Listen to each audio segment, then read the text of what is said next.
पुन्हा एकदा रोहित. ओहो पुन्हा एकदा फटका सजवलाय.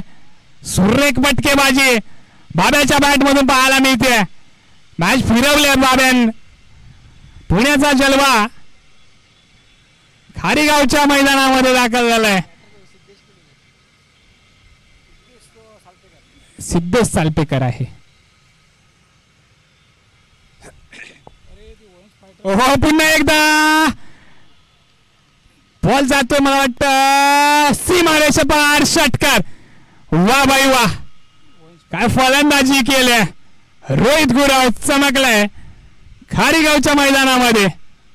कौतुक केलं जाईल या फलंदाजाचं.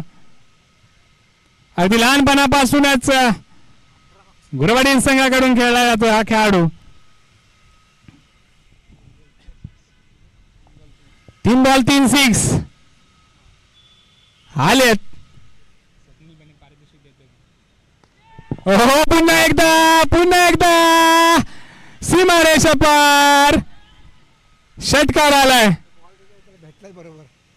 एकच टप्पा ठेवलाय. टप्पा चेंज कर. 4